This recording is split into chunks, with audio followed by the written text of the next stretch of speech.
Can you hear me? Yes, Is that better? No more echo. I think that's better. Yes. Okay, good.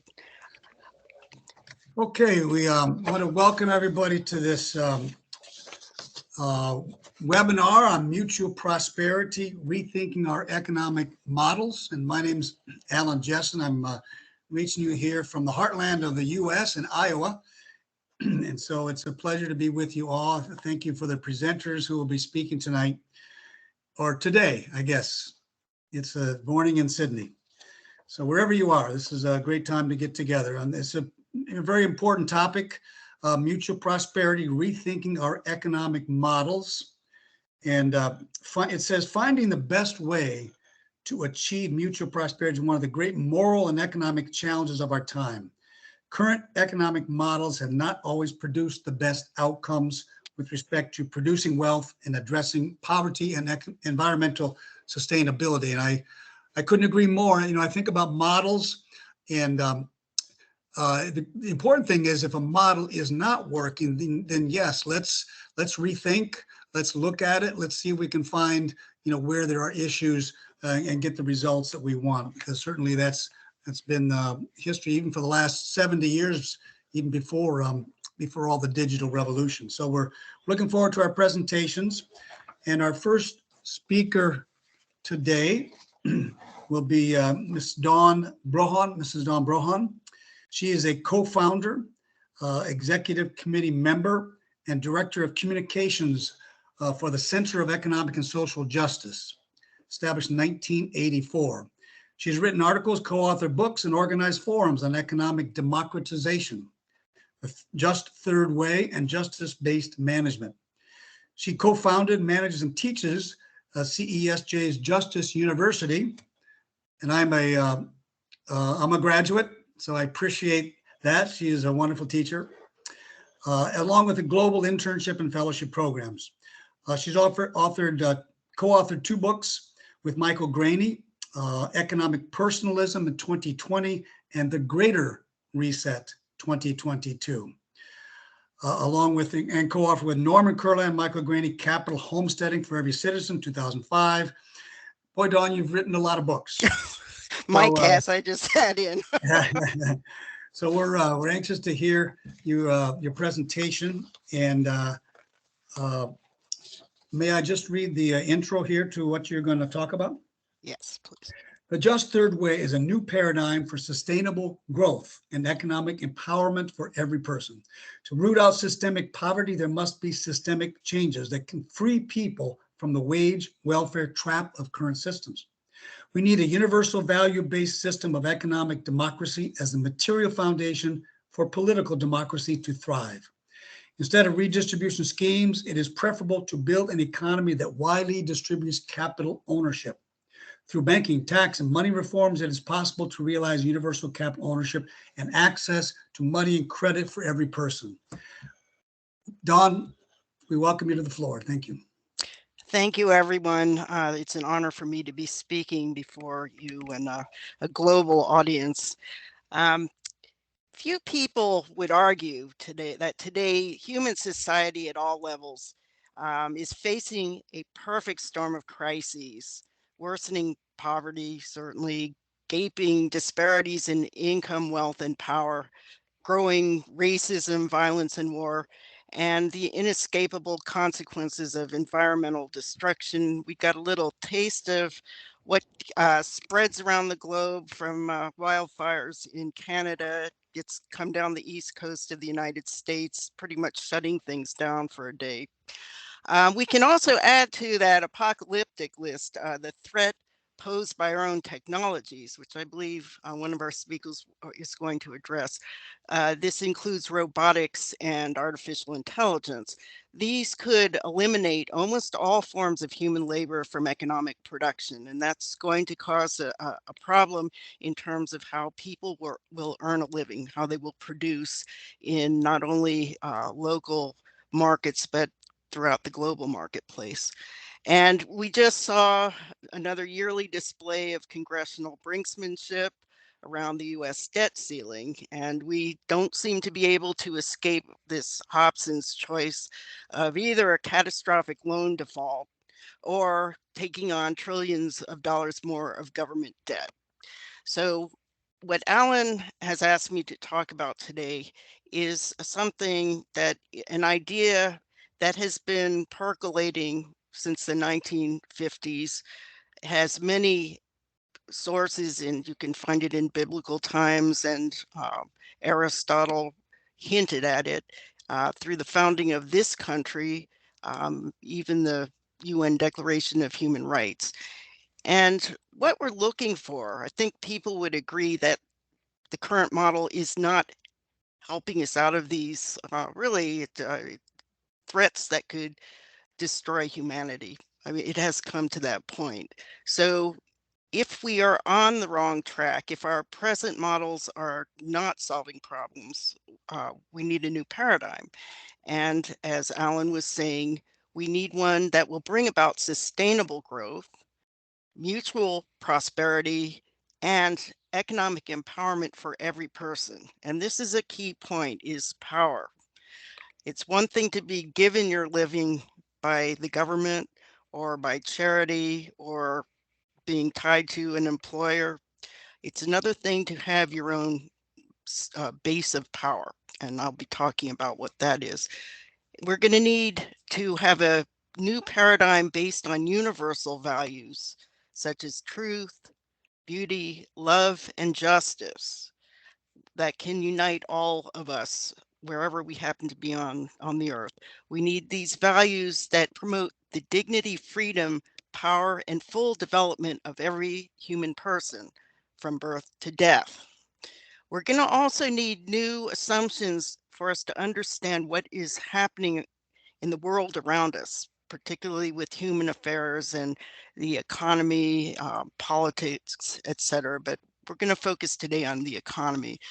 And we need to be able to discover mutually beneficial, universally empowering, and globally sustainable solutions to our most difficult and entrenched problems, which is, this is a big order. We're going to need new design principles for how we build and sustain and improve our environment, not only the physical environment in which people live. We have natural environment we must be concerned about. But here we're going to talk about the invisible environment of laws, systems, and institutions that shape our lives and how we interact with others. Don, may I interrupt just 1 minute? Sure. Are you sharing your slides? Because we don't see them. I'm. This is just to open up, and then I'm going to start. Okay, thank you. I just So wanted to check. this is just my introduction. So we will move quickly. Thank you. So we will need this new paradigm that can unite, inspire, and teach us to be, as Buckminster Fuller said, architects of the future, not its victims. And our challenge, and this is what Bucky Fuller called for, is to make the world work for 100% of humanity in the shortest possible time through spontaneous cooperation without ecological offense or the disadvantage of anyone. Now, how can this be done? Now, so I'll open my slides. Will this show up? I just want to make sure. Thank you. Can you see that? Not yet. Okay, I do have it on the screen, so if you need for me to click on something else. John, maybe you advise At the on that? bottom of this Hey, screen, Don, there's a little up there's- arrow button. Do you see that up arrow button? Okay, let me get back onto this. Okay, now the up arrow is, okay. There's a Share. mic button, and then next to it, it's called Open Share Tray. Okay, is this in the toolbar or is it at the top? I see Depends your on how the present. apps work. Excuse me? It depends on how it's set up, but Oh, you should see you okay. should see a range of buttons. There's a hand button. There's a Yes, okay, I see that. conversation button. In there's a little box with an up arrow. Okay, Open share is that tray. in the show conversation? No, it's next No. to show conversations. Okay, let's see. Okay, see 3 buttons. Okay, that's good. So now I see this. What will I click on in order to get my But slides up. once you click that open share tray, it should give you a choice of applications that are running on your computer.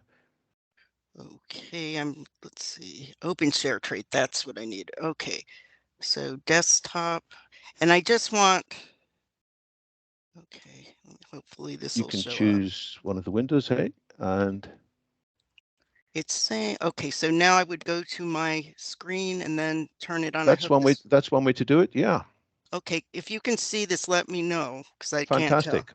Oh, We got Yes, good, it. it's up. We got it. Fantastic. Okay, so my presentation is on the just third way and economic democracy. And as I said, Bucky Fuller was calling for a global challenge to each and all of us. Now, we want to look at not just the symptoms of systemic poverty, which, as as you know, relate to crime, relates to war, relates to many ills in society. So we're going to focus on systemic poverty, which means what in our institutional environment is keeping many people poor while others are able to uh, gain income and power from what they own.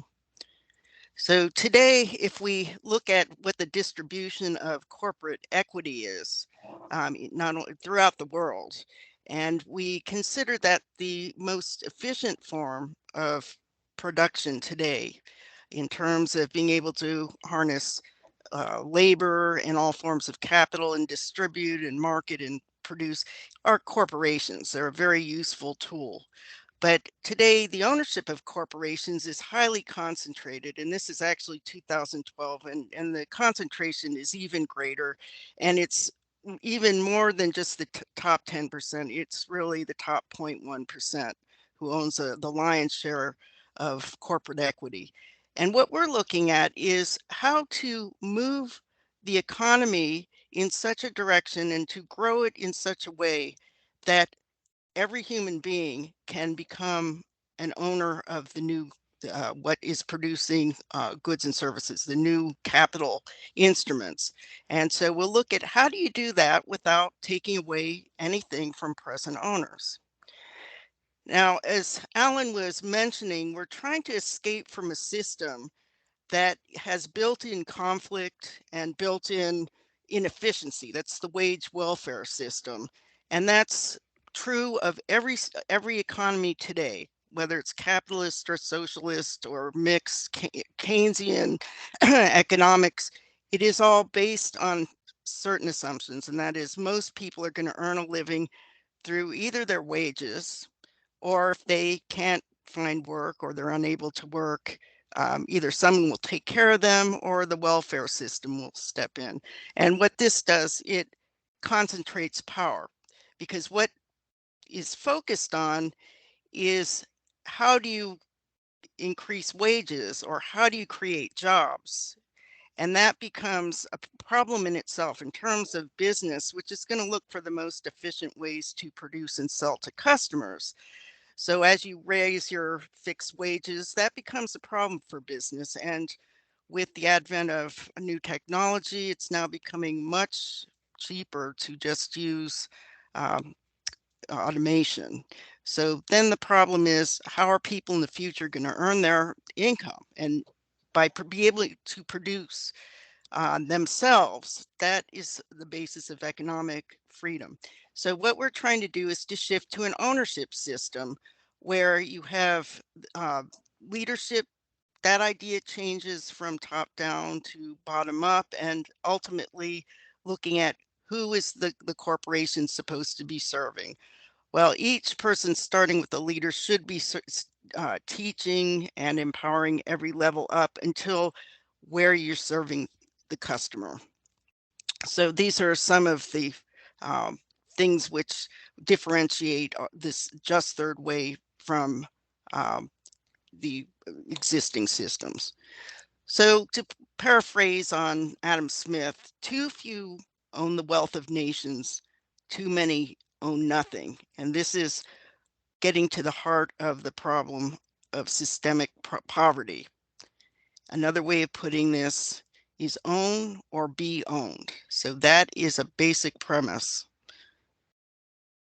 Now, in our history, in America's history, there was a moment where the world could have turned out much differently. And this was in the precursor to the Declaration of Independence.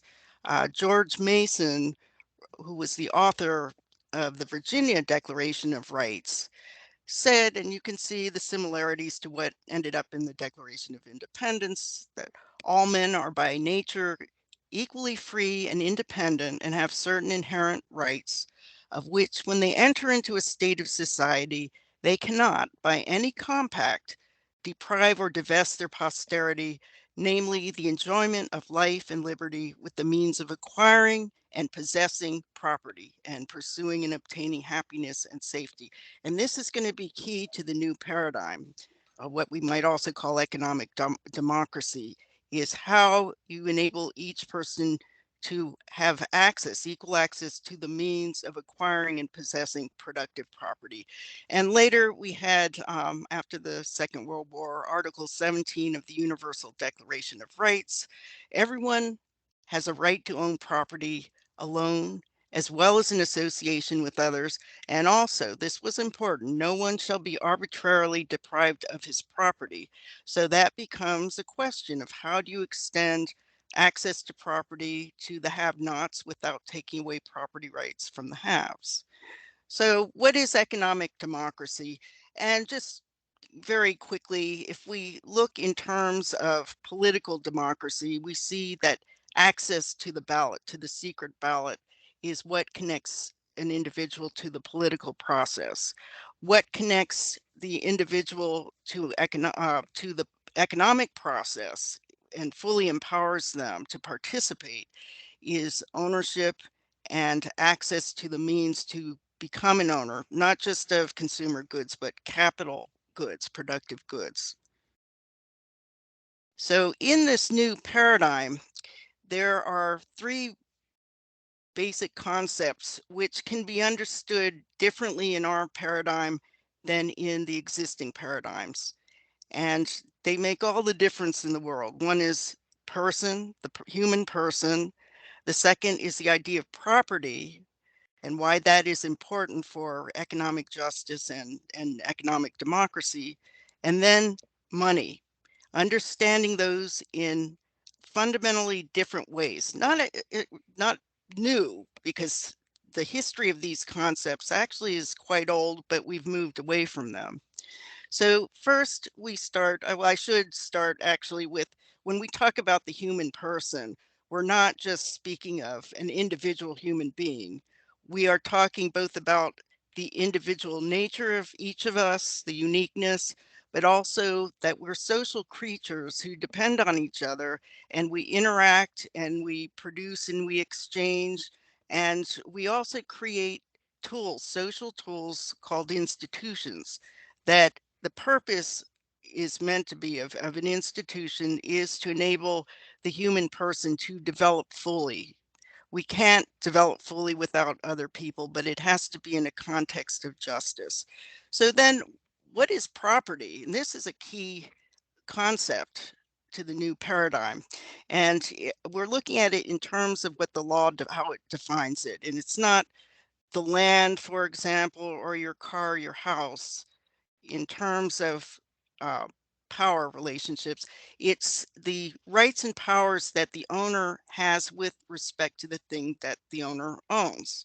It's the right of control over what owns when one owns, and it's the right to the fruits produced by what one owns. For example, if you own an apple tree, it's up to you to decide what you're going to do with the apples, or whether you're going to chop the tree down, or etc.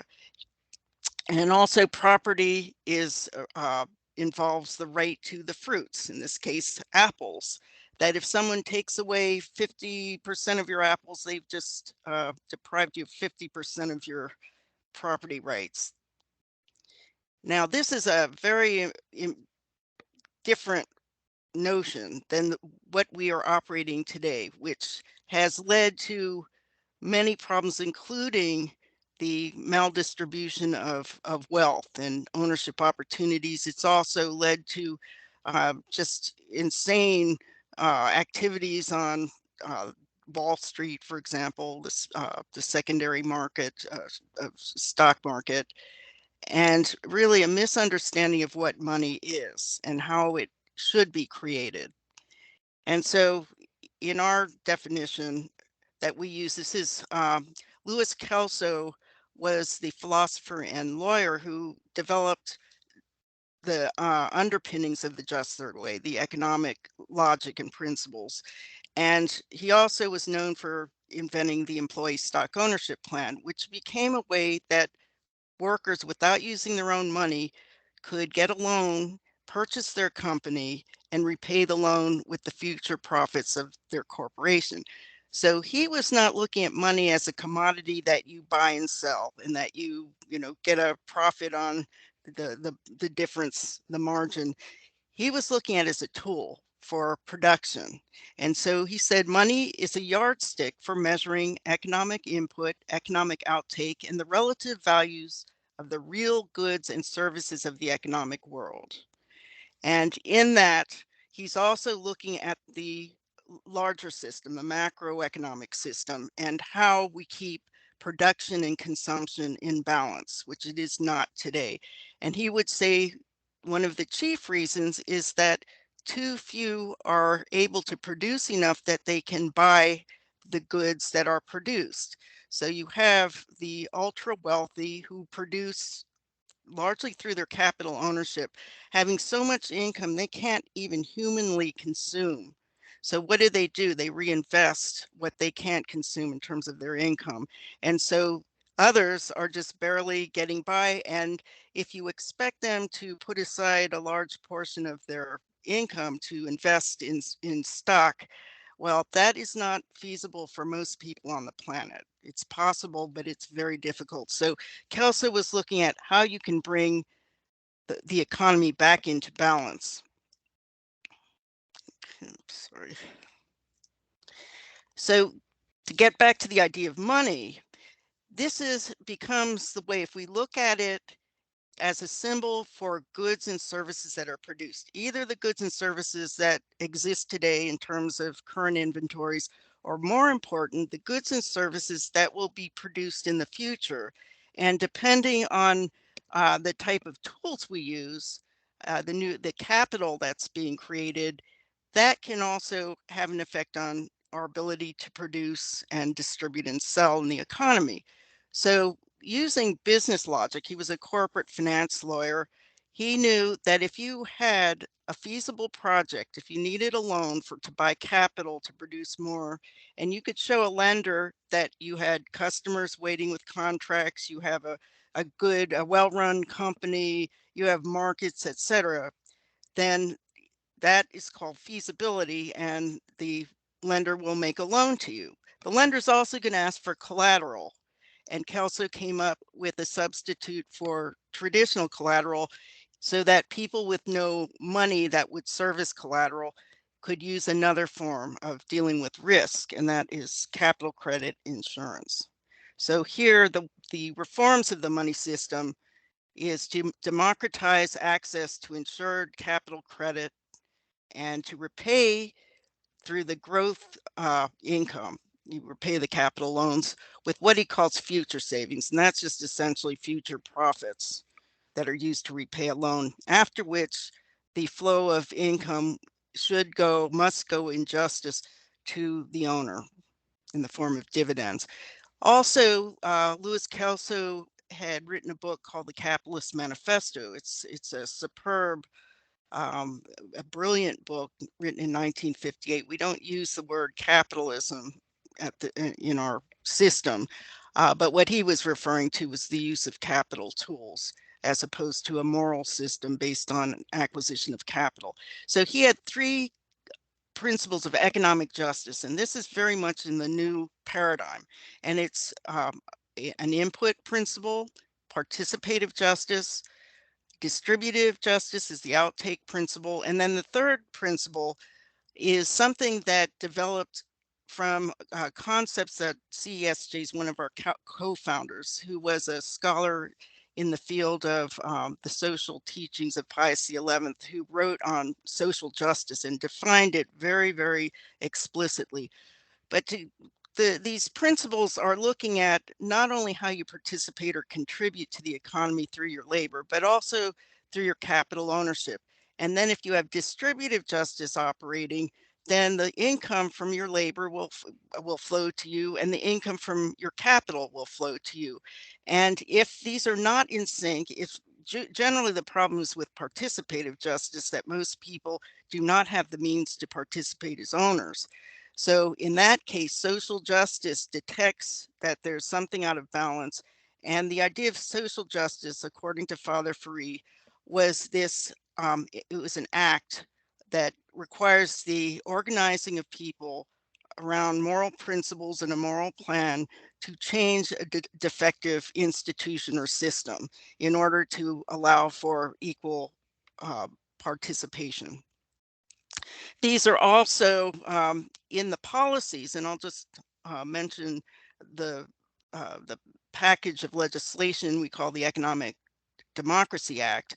There are certain key principles that we say are necessary if you want to have a free and just and non-monopolistic economy. One is equal access to capital ownership. So expanded capital ownership, limited economic power of the state, because the state tends to screw things up. It does not know how to judge what should be produced and how much something should sell for. The free market with people's democratic choices is a much more efficient way to determine that. So the state should make sure there's a level playing field. It should enforce contracts, etc. So we don't want ownership in the state. Private property, as I said, is key because that's going to determine how much each person is due based on what they are producing, what they're contributing to production. And then you need free and open markets rather than government controls, because that allows for the free interplay between consumers and producers. And in our system, one of the key points is that everyone can be a producer, including people who are in comas, newborn infants. And how do they do that? Well, if they own shares, and obviously you may have to have this administered by someone, a guardian, but if you own capital that produces an income for you, then you are basically able to support yourself economically. So in the Economic Democracy Act, we have several vehicles to enable every citizen to acquire the capital credit that they would need to acquire ownership shares. The most important one is what we call the capital ownership account, which each citizen would have, similar to an IRA, but in this case, it's getting access to newly created asset-backed money and capital credit, insured capital credit. We have existing in law and actually very successful employee stock ownership plans. And this is important mainly to demonstrate how the financing works. And it's proven not only effective, but actually ESOP companies, if they're run with a true ownership culture, they are about 150% more profitable than similar companies that do not have ESOPs. Then you have something which we're now working on, a project to introduce the first Citizens Land Development Cooperative in St. Louis. There was a law passed in Missouri last July, and we're now at the stage where we have to start organizing this and educating not only the people in the community, but also business people, bankers, and officials at the St. Louis Federal Reserve. We also have something called the Consumer Stock Ownership Plan, which is basically how you could become an owner or acquire shares in your utility company. So this is just, I'm not going to go through this whole thing, but under the system we're talking about, you would determine what the anticipated next year's capital formation needs. What do businesses want to buy in terms of new capital? And you divide that by the number of citizens. And that would give you a number which would represent the amount of new capital credit and new money that could be created if you are able to locate feasible projects. So with this notion that it requires more time to explain this, but the numbers that are significant is that by age 18, if you were getting $10,000 worth of capital credit every year, so it's assuming no growth, and this is zero interest, it's only the service fee, um, and you would invest this in companies that need new capital. So as they produce using the new capital, the new profits generated would be first used to pay off your loan, and then it would flow to you as dividend income. So by age 18, and we were being very conservative, actually, just keeping the level of uh, capital growth stable. But under this scenario, and of course, sometimes loans don't work, but we have capital credit insurance, an 18-year-old would have accumulated $190,000, which would um, yield net dividends for that year of 18,190.72. So that's not bad to help you get started in college. Now, by age 65, you would have accumulated $660,000, and that would yield for that year dividends of 88,690.72. This number here is during the full, from birth until, in this case, it's age 65. It actually would continue every year of your life. But by age 65, you would have received over 2,667,000 in dividend income. So, oh, I'm sorry. I probably am going longer than I should Yeah, have. I was just going to say, Don, maybe just to wrap it up so we can leave some minutes for questions. Do you have just another minute you want to wrap up with? Yes, and so you can learn more about the Economic Democracy Act at on our website, cesj.org. And this will explain the tax changes are basically to encourage corporations to finance their growth in this particular way. You'll also see on the home page a diagram with step-by-step explanations of how money is created and repaid through the future savings. So then how do we get to economic democracy from where we are today? Well, as Father Free said, we have to mobilize people power around the right ideas, the right paradigm, the right plan. And to do that, we need to work together to change the system. Thank you. Awesome. Thank you very much. All right, everybody. Yeah, let's give a little round of applause for Dawn and her effort here. So we have a few minutes, about 10 minutes for questions. And you can raise your hand and I will, or basically if you put something in the chat, then I will ask that question to Dawn. I think that's how we would like to do this. So if there's any questions in the chat, and Dawn, that was tremendous. I appreciate that.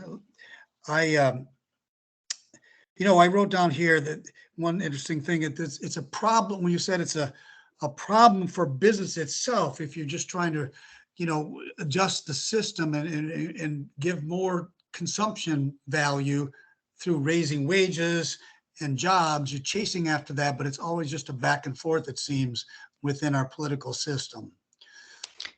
So Yes, Don, before you answer, sorry, Don, before you answer that, stop sharing your screen if you oh, can. sure, certainly. That'll Let's give us, see. we'll have a chance to view. There you go. There we Did go. that do it? Okay, Terrific. Okay. good. Thank you All so right. much. Go ahead. Sorry to interrupt.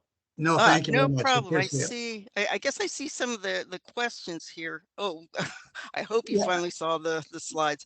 So how do we compare our ideas to universal basic income? Okay, that's a very good question. Universal basic income is presuming that whoever owns the capital instruments, and that's the rich, will then from their production, their income, you'll distribute a certain amount to everyone, including themselves, which is kind of redundant in my view, but it's redistributive.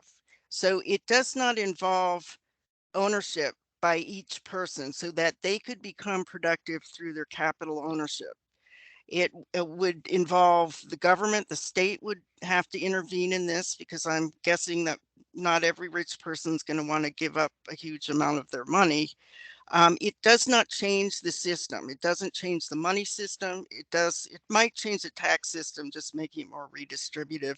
But the money system is really the key. If you see the connection to money and property and power and justice.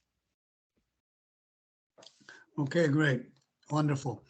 Another question here is, of course, it's a system that gives a lot of hope, but how realistic is this for businesses and governments to really embrace this model, I guess, and to use this model? Yes, another excellent question. This program is meant to be totally voluntary on the part of businesses and individuals. Every person will have the right to this amount of capital credit. They would work with financial advisors, and they'd probably set up an account at their bank, which would also help them connect to what are the good stock uh, purchases or sales represent that you can purchase. Um, but the key to getting businesses to start shifting, okay, you can give them the um, argument that it's going to be better in terms of people supporting free market policies versus forcing government to redistribute income. But we're looking at how the tax system can create an incentive for corporations to finance their growth this way. And that's basically, we would say, if you should be able to deduct all your dividend payments. Okay, so if you're financing your growth, and in this way, actually, they wouldn't be going into debt. This would be equity financing. Each individual citizen would be investing in the shares of the corporation. So the corporation doesn't have the problem of a liability. It also has the ability, it could escape all corporate taxes if it pays out its profits in dividends. It would be the individual recipient who would pay individual taxes, and we would say all sources of income, whether it's capital gains, wages, or whatever, should be treated equally under the tax system, which it isn't right now. And Social Security is ridiculous because it hits a cap that I think is 260,000, and then you don't pay any more into Social Security. So it hurts the poor. Present system hurts the poor. So Okay, what we're hoping, just to wrap that up, is that as businesses see how well this is working and as individuals start using this method, and we have to have a lot of education of, public awareness campaigns, the culture will change, and it may change quickly depending on leaders who explain this well, but it's something that it's a carrot rather than a stick approach. okay, great. Another question here about inflation says, if additional money is created to provide these funds to everyone, doesn't this introduce inflationary pressures? That is a great question. The basic definition of inflation is too many units of money chasing either the same amount or too few actual goods. So when the money is created in the system we're talking about, it's tied to a specific loan amount that is looking into the future to see whether there will be production in the future to repay that loan.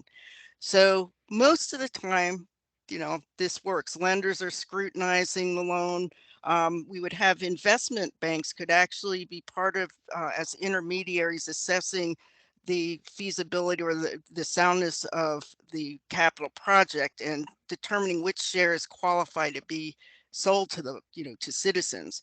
So you'll have some safeguards to determine whether this is a good project, whether it's a good loan.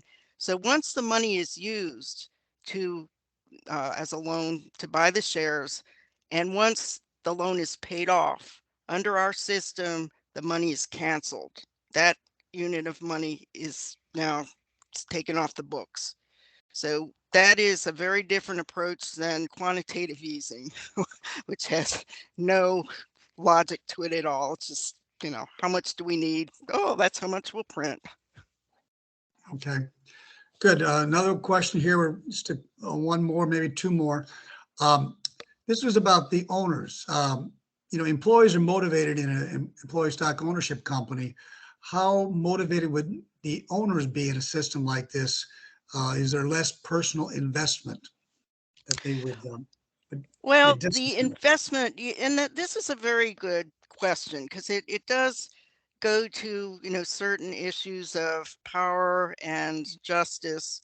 And I think there is a different relationship that workers have to their company and worker owners than owners who are not interacting in the business and with the customers. And it's often the frontline workers who really have a deep awareness of what's going on in the company.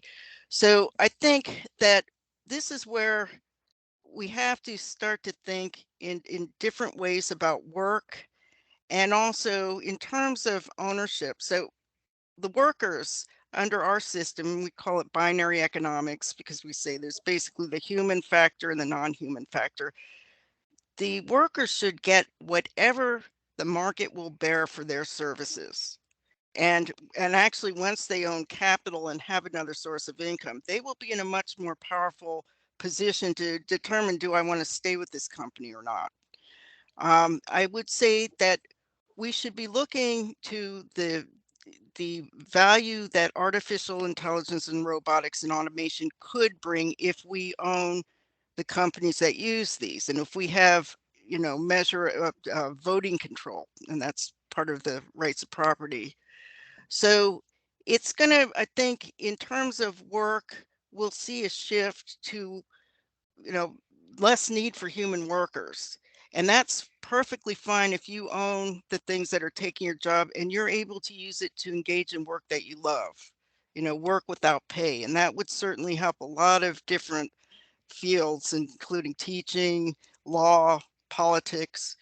So it's, this is an interesting point in terms of the culture, how this is all going to evolve. All right, you have 1 minute for this answer. Oh. Can we integrate the existing system into your alternative system? How would that work? Well, we're kind of doing it right now, and that is with the Citizens Land Development Cooperative. We want to have pilot projects to get started, and we had legislation that was passed in Missouri that can be replicated in other state legislatures. And it's basically the really important one is the resolution to pass the Economic Democracy Act, which each state legislature could call upon Congress and the White House to pass this. So this will be hopefully a fast evolution because I think we need it. And we can, for example, you look at Ukraine, it's going to need to be rebuilt. So where are they going to get the money from? This will solve that question. Where will they get the money for more environmentally sustainable forms of technology and manufacturing processes? Will address that answer. If you can say where the money's going to come from and also connect it to now helping it make everyone into a full participant in the economy, you've got a different system. Okay, thank you. Thank you. Good questions. And I appreciate those answers. We're going to move on to our next speaker. And this is, so I'd like to invite up Dr. John Bellavance, and let me share a little bit of his background, and then I'll read the title of his program here. But Dr. Bellavance has a PhD from Monash University on the role of values in the use of information technologies. He is a Cisco certified network instructor and has been teaching information technology for 20 years. John has worked in the nonprofit sector for 40 years. In the 1980s, he and his wife, Ann, worked with the African-American community to fight crack cocaine. His efforts were recognized by the White House, where President Reagan sent him a letter of appreciation for his efforts to rid America of this social ill. In Australia, he is the National Vice President of the Universal Peace Federation. He's one of the founders of the Africa Day Australia, and was vice president for 5 years. His driving value is love, and which is to live for the sake of others. He's a writer and public speaker, and his topic today is the values and practices of, economic headwing, values and practices that underpin mutual prosperity. The values and practices that underpin mutual prosperity are entrepreneurship, equalization of wealth and technology, strengthening social nets, cooperative, co-ownership, connectivity, inclusivity, sustainable development, food security, good governance. And John, the floor is yours to take us through this. Appreciate it. Thank you. Thank you very much for all of you giving your time. Look, my presentation has to start with, as I represent, in a way, the unification movement. For those of you who know, Dr. Moon founded many, many years ago. I had an opportunity to work with him closely in the United States and Canada and other parts of the world. And so I felt it was important in the issue of mutual prosperity because many years ago, he, 50 years ago, I believe, talked about the three pillars of peace building. And he talked about universal values, which Don talked about. He talked about mutual prosperity and our interdependence as a human family. And so, therefore, for us as a movement globally, we feel close to those three values, and they are critical and important. So I'd like to start with headwing economics by just telling you what that is, and then I'll present my presentation. Dr. Moon said many years ago, and I still resonate with that and feel that that's really the approach forward. He said, look, the left and the right, and I'm talking about politically here, but there's also left and right approaches to economics, right? And I'll talk about that. But he said the left and the right, they don't hold a monopoly on truth, number one. And not only that, they're really presenting a certain view of the world. And he said what we need is not left wing, right wing, but we need headwing. And headwing basically means that we have to have shared values that bring the left and the right together, right? So I would say that many of us here are probably headwing folk, even though we don't necessarily use that label. But our movement is a headwing movement. In the United States, for example, I would characterize our movement in the US as probably a little more conservative with the Washington Times, for those of you who know. But here in Australia, maybe our movement is a little more on the liberal side. So, but I will say this, that ultimately, Dr. Mooning said that we need a new type of left wing and a new type of right wing so that we can actually move forward. So with that, I am going to share my presentation with you. All right, so Alan, you can see that? Yes, we can. Okay. So I'm going to try and this is a lot to cover, so forgive me, but here we go. The first thing I want to talk about is that actually our worldviews matter. And I have to say, Don, you introduced that clearly. How we approach the world that we live in is absolutely critical. The second I'd like to do is talk a little bit, and this, forgive me, this is just a very brief summary of economic approaches left and right, a little bit about globalization, and finally about headwing economics. So worldviews matter a great deal. So this is a clear graphic or representation of unification thought, which is Dr. Moon's thought about the importance of values. So basically he says, look, when subject-object interact with each other, something is exchanged, which we call giving and receiving, and something occurs. There's a result of that. So for example, for for us as a subject, when we look at the issue of economics, which is an object, well, how we approach that particular dynamic has an impact about how we develop our economics. I could go on just about this diagram for many, many examples. Now, this brings me to the topic of left and right brain. So it's actually a topic that I'm particularly interested in and actually been studying. So let me share with you why this is relevant, is because we live in a world where actually the left side, the left brain, which is very analytical, which is deterministic, which is it breaks things down into smaller and smaller elements to understand it, is very predominant. The right brain is more holistic, and there are two views of science that have come about as a result of that. And one is, break everything down to its smallest component, then you'll be able to understand what John is. So when I asked my son once, Joseph, are you your mind or your body? And he immediately answered, I'm my body. That's a whole discussion. But what I'm saying is that more and more, our view of the world is to break things down into smaller and smaller bits, and then we can understand them. Whereas another part of our brain, the right brain, tries to look at the bigger picture.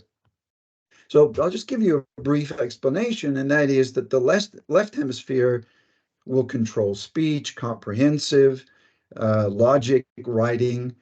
The right hemisphere will control more creativity, imagination, and so on. The brain's left hemisphere evolved for us to understand the parts, how the parts work in order to manipulate the world. And essentially, what this is how we operate. So, to find truth about something by building it up and then breaking it down into bits. The right hemisphere of our brain needs to understand and experience it as a whole. And so very often there's a misunderstanding of this left-right brain as one, they're disconnected. They're not disconnected at all. They actually function together. And that's a very important part for us to survive in our evolution. So the right brain likes to see the whole, the bigger picture, and because the whole reveals as much about the nature of parts as parts do about the nature of the whole. So here we see this unification thought idea is that basically both the right brain and left brain work together, and this fulfills an evolutionary purpose of the utmost importance. It's important. It's not a separation of reason and emotion from language or visual spatial skills. Each hemisphere deals reliably with absolutely everything, just in a different way. And you'll see later on why I talk about this, why this is important. Each hemisphere functions independently, but connected enough to work in concert with the other and capable of sustaining consciousness and finding truth in its own way. And this is a very good example of Dr. Moon talked about that, life is about circularity. It's about systems. Right after the Second World War, systems theory came out, and this became an important way, systems theory, to look at the world that we live in not as separate pieces, but as a whole and as a system, and how it interact, how this within that system, how the parts interact. So the left brain, in that respect, is more of sort of a reductionist approach, which doesn't mean necessarily it's bad, but I just want to explain briefly because what that means. Look, reductionism can mean many things, but for the purpose of this presentation, it's a view of the world and a scientific approach that assumes that the only way to really understand the nature of anything is by looking at its parts, the things that it's made of, and building up from there. How these things are related is viewed as a secondary matter. Now, this is important for economics or anything, and that is that the primary importance is to really understand the mechanics of something and how things interrelate or the relationships are viewed as a secondary matter. So, in that sense, if you take it radically, your belief and your consciousness are nothing but mechanical products of a system. Holism, on the other hand, is a scientific view, argues that the relationships are actually primary and are actually more fundamental than things themselves. The failure to observe this principle underlies some of the current misconceptions about science, politics, economics, and philosophy. Holism maintains that the whole is never the same as the sum of its parts. The whole illuminates our understanding of parts as much as the parts eliminate the whole. So here we can see in our unification thought, this is this give and take between subject and object, or give and take between parts in a system, is really the way to approach it, is to take a holistic approach. So this brings me to the issue of what we pay attention to. And I think Dawn really introduced that extremely well. She said, look, what do we pay attention to? We have to pay attention to something. Now, because of our dependence on the left brain, actually, some scientists are arguing that we have become blind in a way to the more subtler, more intelligent, and more perceptive right hemisphere sees. Attention is, for the neuroscientists, is not just a cognitive function of the brain, right? So you think attention is a cognitive part of how we understand the world around us. But actually, it is the disposition adopted by one's consciousness towards the world. So how I view the world impacts the world. It isn't just a biological process. For example, if we listen to music, we might listen to the music from a holistic point of view, and that is experience the emotions, the feelings, the environment. We're listening to it. Or we can actually look at it, break it down, and just focus on tonality or harmonic shifts. This is also true for human beings, how we view each other or view economics, how we pay attention, because we can actually stop seeing a person as a person, and we can look at them simply as a mechanism, whether it's in our economical mechanism or part of the economic. It depends on the plane of our attention. So what we're challenged with, not only our economic models, but is actually a detached view of human activity. So when our focus is detached, we're no longer aware that there is a problem at all in the world. So, I think Joy's organization, they're saying, well, there is a problem, and that's taking a holistic view. You have to look at, yes, the bits and the parts, but how they work together, which is actually a holistic approach. We cannot see the problem of others. Finally, what happens is if we take a detached view, we don't see the problem of others as our own. So I think the folks that are here today do not adopt that view. So our attention is where? Is it absent or is it present? Is it detached or is it engaged? Is it alienated or empathetic? Is it broad or narrow? Because the focus of our attention has the power to alter whatever it meets. So again, how we attend to something or don't matters a very great deal. Since our consciousness plays a very important part into what comes about, whether it's in economics or politics, the focus of our attention can either create or destroy, but can never leave an object unchanged. So we have to realize that Joy and others, all those of us here who've discussed this, we're not only in an economic sort of debate, we're in a cultural debate, or even a cultural war, if you like. And that is that there is a very materialistic way of looking at people, and there is a much more holistic way of looking at people in economics and science and so on. Because how we go about what we do really never leaves anything unchanged. But the materialistic side says, well, not really. If some of the books that I've read say basically we're materialistic beings and we can break it down to the biology, the chemistry, and that's basically it. So consciousness is actually not that important. Now you might think, what? That doesn't make sense.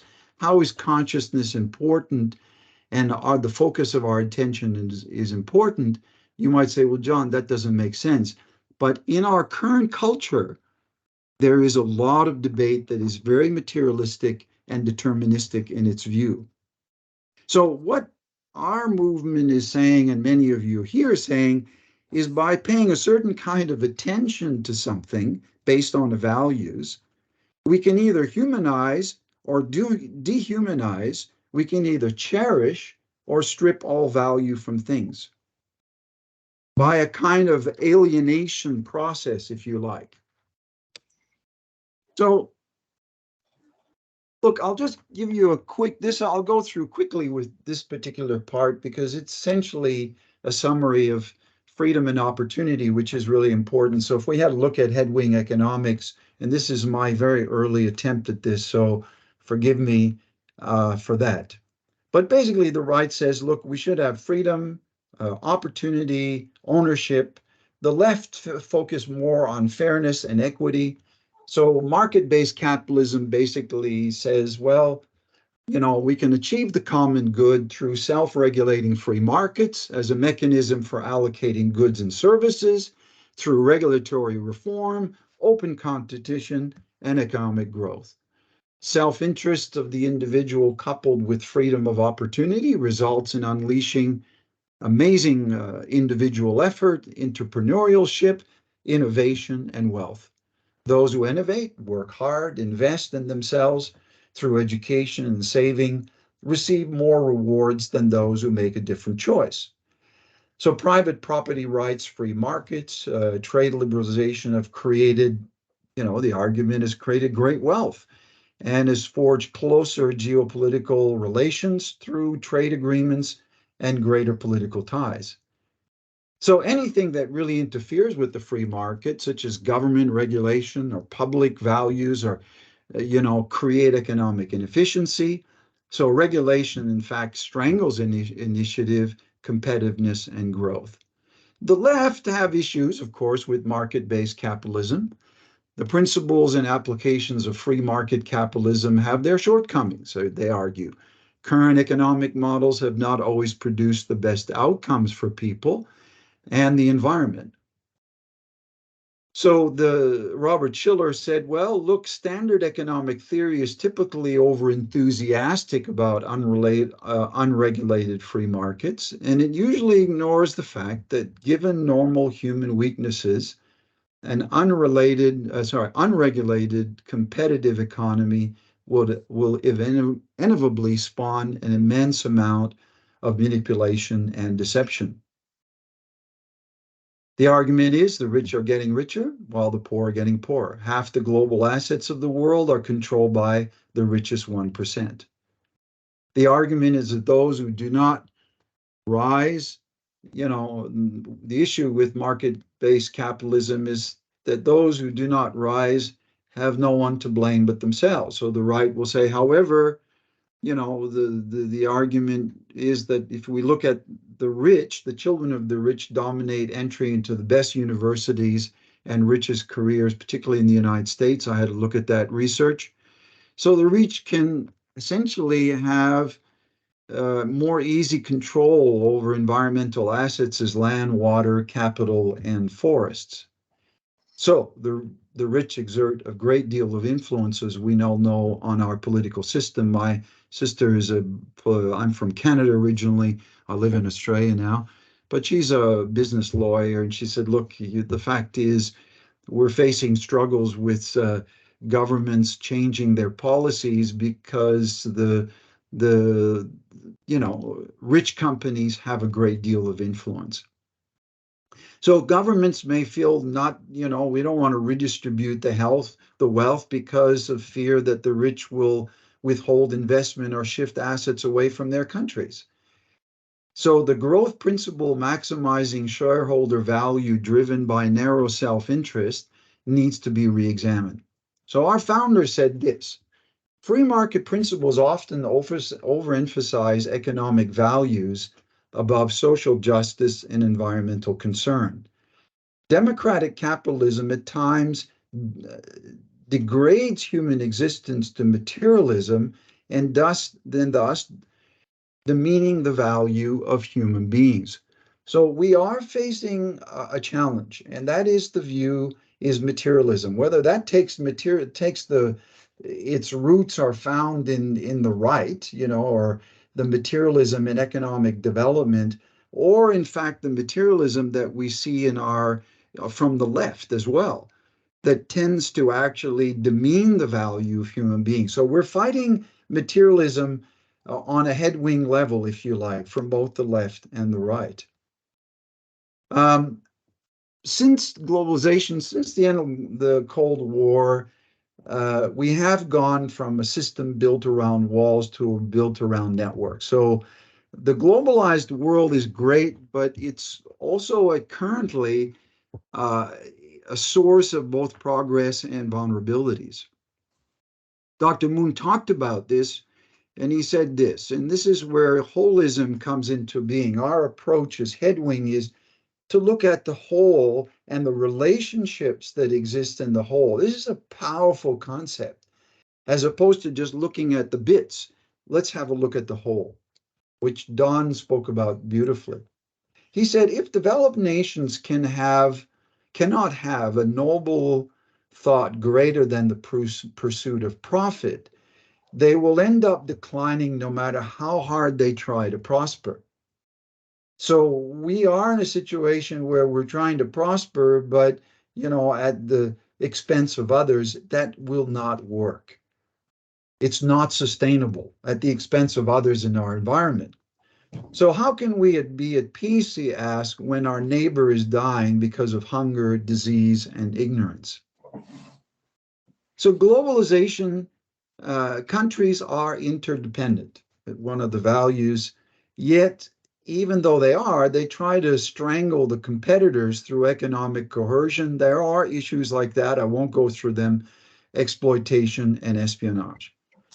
So the headwing view is this: neither left-wing ideology nor right-wing ideology will work. We need a movement through which a new advanced right-wing type can be supported by the left wing, and a new advanced left-wing type can be supported by the right wing. And this is the term I used, economic headwing, which brings freedom and opportunity and fairness and mutual prosperity, which means self-interest and social interests intersect. How much time have I got left, Alan? Okay, you have, let's see here, you're basically a couple minutes left. Okay. So this is where, the left and the right brain, the left and the right need to come together, and that is self-interest, social interest. So it's a holistic approach of how we work. So self-interest and personal responsibility intersect. This requires an understanding of personal responsibility and an awareness of the right brain, if you like, with respect to our interdependence when it comes, and our own peace when it comes to mutual prosperity. So when we're when we're investigating poverty, the question is not only why people are poor, but why people remain poor. So I think Dr. Shahid talked about this concept of poverty mindset. So I'll just move on and finish up. Essentially, what I'd like to say is this, and I'll finish in 2 minutes. Entrepreneurs are drivers of development. And I think, maybe what Dawn shared with us is that we should all be entrepreneurs, and we can drive development. Dr. Moon talked about the equalization of wealth and technology, and he said technology needs to be shared. This is one of the things that he did say. So basically, we are not a communist organization. The theory of communism can be summed up in a single sentence, the abolition of private property, which is not at all what we're talking about. So Dr. Moon said that mutual prosperity is about shared responsibility that is voluntary, and Don talked about that, based on the ethic of love and justice, and that means care for others. And developed countries should be ready to make sacrifices for the sake of underdeveloped countries. And this approach will not bring about the decline of rich countries, but will be the opposite. So the World Bank group basically argued that, after the global crisis, that really 50% of the growth occurred in underdeveloped countries. So in fact, the development of the world will bring prosperity to all. So third point is that basically we talked about the welfare system, or at least a social net, which has been an important part of Australia. Our social net is valuable and important, and of course the issue of co-ownership and ownership, which Don spoke about, which is absolutely critical. So, the right to life, liberty, and property. Every individual is considered valuable. And if that is so, then mutual prosperity can occur.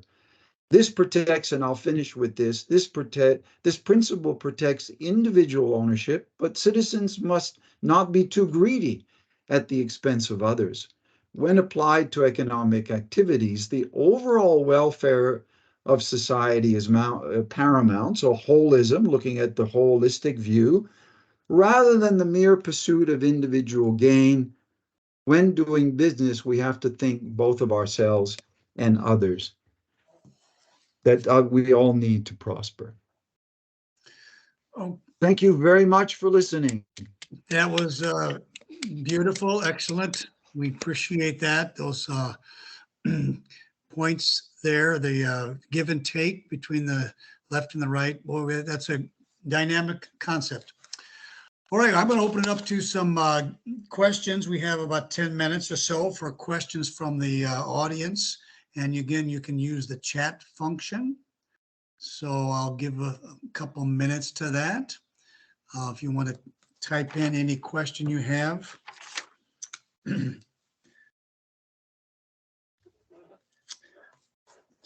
I found there's a lot to think there.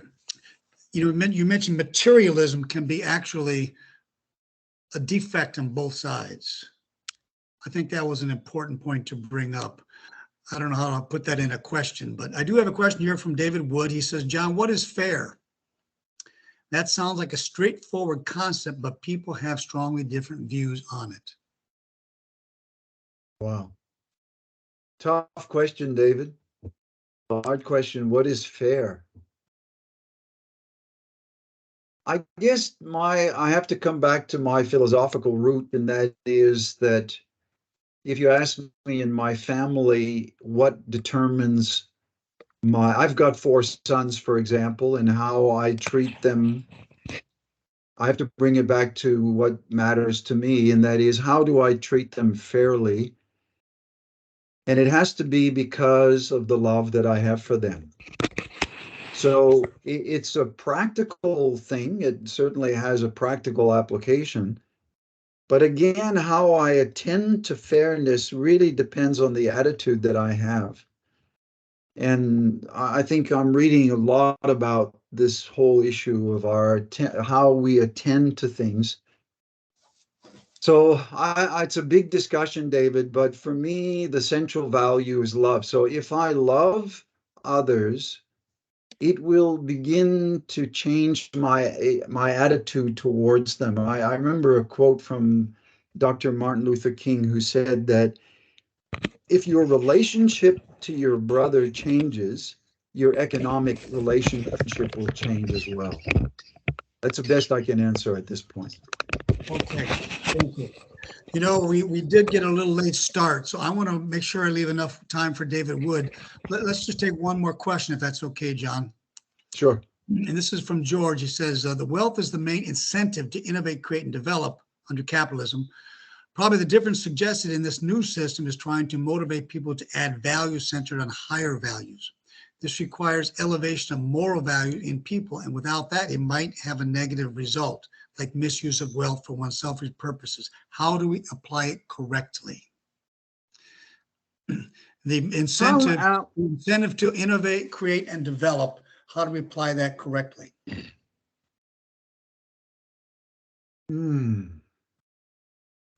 Again,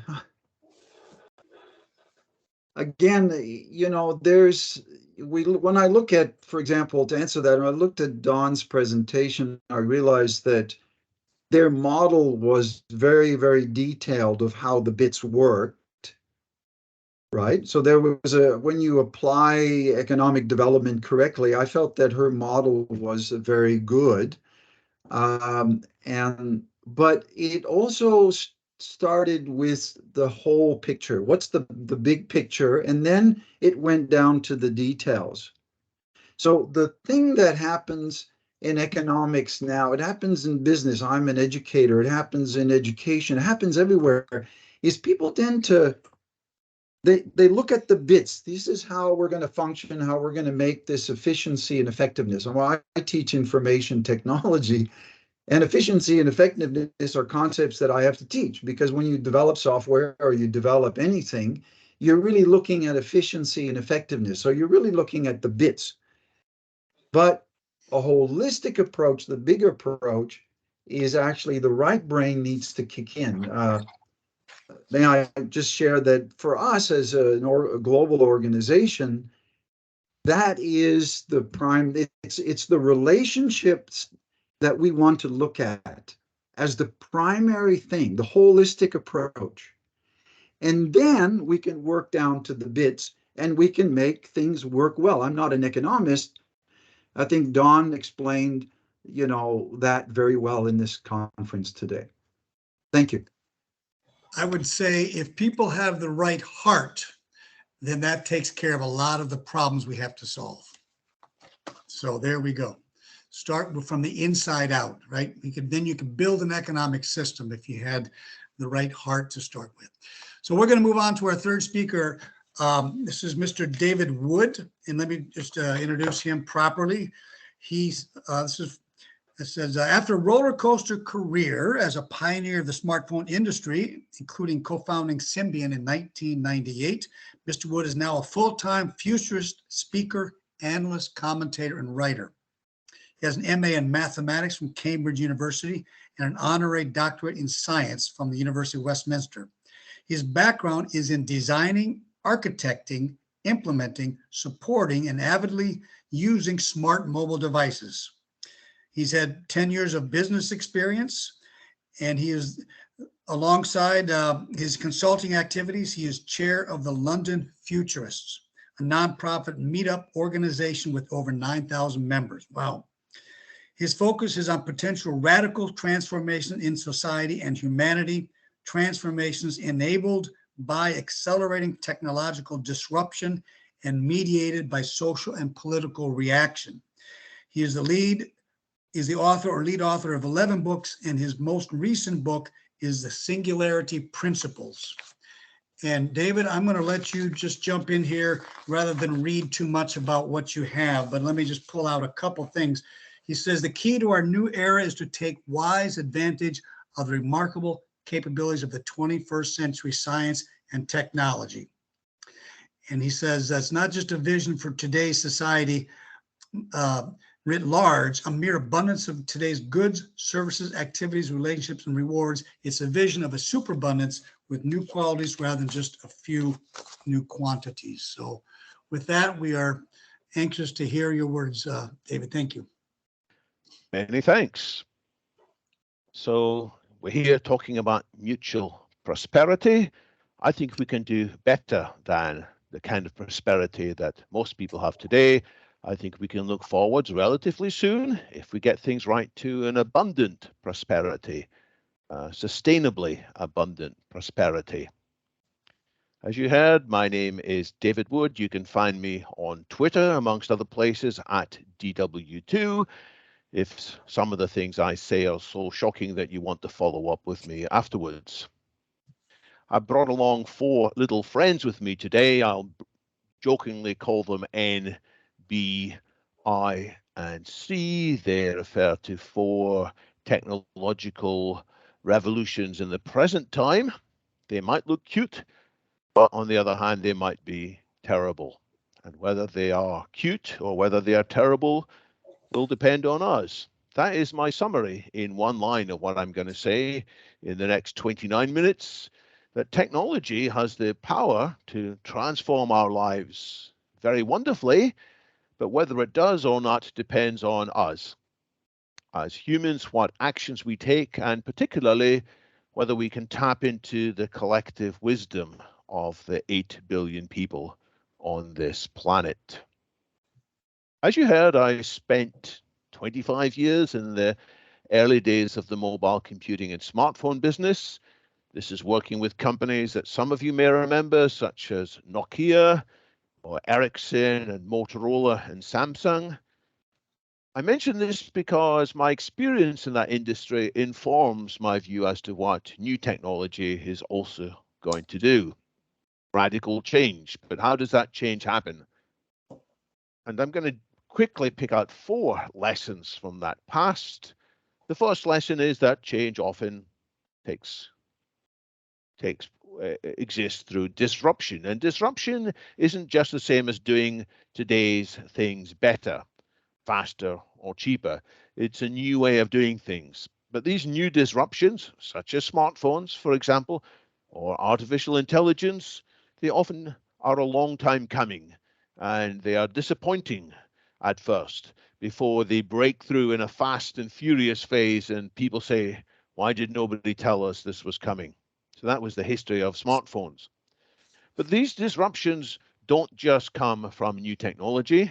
It's a key part of my experience and learning over the years that you need an economy or an ecosystem, a group of institutions, a group of people who are able to support each other. So smartphones depended on networks. They also depended on application stores. They depended on the developer systems and much more besides. Third, disruptions aren't just something that happens once, they often happen in a series of waves. And I'll show some examples of that. Each wave often has a new idea at its heart and is enabled by new tools and often by new people. But the outcome of each of these disruptions isn't determined just by technology. I'm by no means a technological determinist. Human factors matter a great deal. So that was part of my background, which I'm bringing to this remarks. I'm going to dip in also to the more than 300 meetings I've had the privilege to chair since running London Futurists for these last 15 years. We've had lots of people from many perspectives talking about their visions of possible radical scenarios for the next 40 years. And I'm going to draw on that insight. And I'll start not looking at the future, but looking at the past. Dawn referred to various things in the history of America. I'm briefly going to touch on a few things from the history of England. Why? Well, England happens to have very comprehensive and long records of prosperity, or as we might summarize it here, GDP per capita. It's a crude measure, but it shows us a pattern. So this is 7.5 centuries of data, the average contribution of the citizen to the economy, adjusted for inflation. I wonder if you can predict what this graph looks like. Is it a sinusoidal curve? Is it a straight line? Well, here's the answer. Now, the left brain might zoom in on a few glitches on the graph. Oh, something funny here. Oh, yes, the economy took a step back for a while in World War One and a while back in World War Two. And also something interesting happened here in 2008. Yes, a global financial crash. But the right brain should step back and see a bigger pattern, that there was a slowly growing GDP per capita until around the mid 1800s when it accelerated forwards. And in a moment, I'm going to ask why it accelerated forwards. But before that, I want to shift from reviewing statistics of wealth to a simple statistic for health. This isn't quite so long, but it's still, I think, the longest anywhere in the world comprehensive statistics on life expectancy. How long could people expect to live? This is nearly 500 years worth of data collected from parish records of births and deaths. Again, I ask you to imagine before I show the graph what the shape of this graph is. Is it sinusoidal? Is it linear? Here's the answer. And again, the left brain might say something interesting's happening here. And once upon a time, if I gave this talk 5 years ago, and few people would know what the cause of that was, we now all know, hey, that was the Spanish flu, which disrupted the world. And it was so bad in part because society was already weakened by World War One. Almost nobody can tell me what was happening in 1728. There was, in many parts of Europe, a terrible famine brought on by crop failures, in part because agricultural workers had been devastated by typhus, or some historians think typhoid. And the worst year in British history from this point of view was 1557, when there was a terrible famine brought on by a flu, which affected many parts of the world. This was much worse than the Spanish flu. It killed the Queen of England in the next year, 1558, as well as the Archbishop of Canterbury. So we could take one lesson from that, which is that bad things tend to happen when combinations go wrong. You have an agricultural failure brought on by a disease. But again, I want to switch you into right brain mode thinking. Look at the bigger pattern. Almost no change in how long people could expect to live for most of that history. Then a fairly rapid improvements from, again, the middle of the 19th century. Then a slowdown. And some of you may know what happened after that. In fact, in parts of the UK and the US, after that, before COVID, there was a slowdown and actually a reversal, which I'll mention more later. One more graph before I start drawing some conclusions. This is the graph of how much education people on average received for roughly a period of 150 years. And again, there's a growth and a step up there.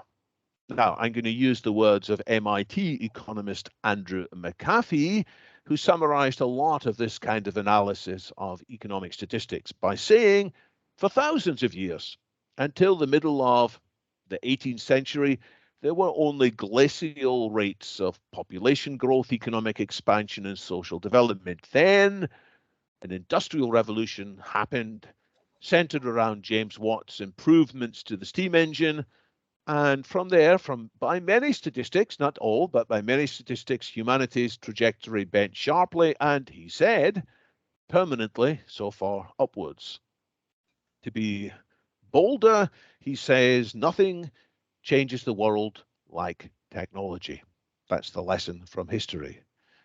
And although we like to study in our history books about wars and empires, despots and democrats, the insights of science and the revelations of religion, he makes the claim, which I partially sympathize with, which is that none of them transformed lives and civilizations as much as a few practical inventions. Things like the dishwasher or the laundry washing machine and lots of other things like that. So now I'm going to go a bit mad. I'm going to show you a dreadfully oversimplified picture of all of human history based on this insight that what matters most is technological change. And I'm pulling out 4 dates here. And the first date is the start, roughly, of the first industrial revolution, when steam changed from being an occasionally interesting thing. It was used to pump water out of mines. James Watt improved it, and it changed the world, powering mechanization, leading to steam, train engines, steamships, and so forth. Historians talk about a second industrial revolution from around 1880, when the key changes were electricity was no longer just a curiosity, it was increasingly replacing steam inside factories. There were synthetic chemicals, not just the chemicals that we got from nature, but people figure out new ways to combine chemicals. There was oil, mass production with Henry Ford. Historians talk about a third wave of the Industrial Revolution from around 1960. We can point to 1959, the date of the first silicon integrated circuit, which had just one transistor on it.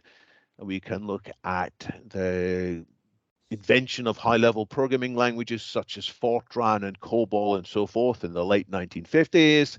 This is characterized by computers changing how people work and electronics changing all aspects of lives and then cellular communications. And finally on here, where we are now, the early stages of the fourth industrial revolution, where I'm going to introduce my four friends N, B, I, and C in a moment. But first, I want to step back further and say I don't entirely agree with this analysis. The only reason technology could impact the world was because of a respect for science and a respect for openness. And openness means you're allowed to say, I know Thomas Aquinas said this, but I think he was wrong. Or I know that James Watt said this, but I think he was wrong. And it's also very important that people could meet together from different classes, different backgrounds, different skills, and form businesses and new sorts. So that foundation needs to be in place. That's one thing that propels these industrial revolutions. They also all have in common that they had an overhang, which means that something that was initially a particular technology, such as steam or electricity, turned out to be a general purpose technology, changing much more than people expected. Initially, the head of IBM is said to have predicted that there would be a market for 5 of his large computers. And now, of course, we have these computers absolutely everywhere. In my room alone, there's many more than 5. So these things depend on an overhang. They also depend on these positive feedback cycles I mentioned earlier. So initially, technology is often quite crude and it's built by simple tools, but better technology allows you to build better tools. Better steam-powered tools allows you to build better steam-powered technology. Better computers allow you to design better computers, and so on. That positive cycle. There's a positive cycle with technology making people stronger and cleverer, which means they can develop more technology. Technology also allows society to be more productive via, well, the tool we're using now, this online networking, connecting us across the globe, and wikis and online courses. And these positive feedback cycles are driving acceleration. Acceleration not only inside each of these waves, which all started slowly and got fast, as I previously described, it's also an acceleration of the different waves themselves. There's 120 years between the starts of the first 2 waves. There's only 80 years, that's 2/3 of the previous figure, between the starts of the second and the third wave. There's only about 2/3 again, 50 years in the start of the next 2 waves. And if we were speculating on a pattern, we might think, well, about another 2/3 of that, another 35 years or so, which would take us to 2045, there might be a 5th industrial revolution, which some futurists have talked about.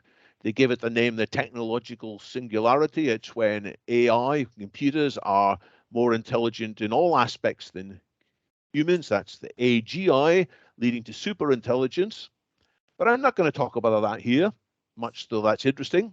And that's for 2 reasons. First, I actually think if it does happen, it'll be happening sooner than that. That's because things are speeding up so much these days with AI, artificial intelligence. But it's also unclear that we're going to get there.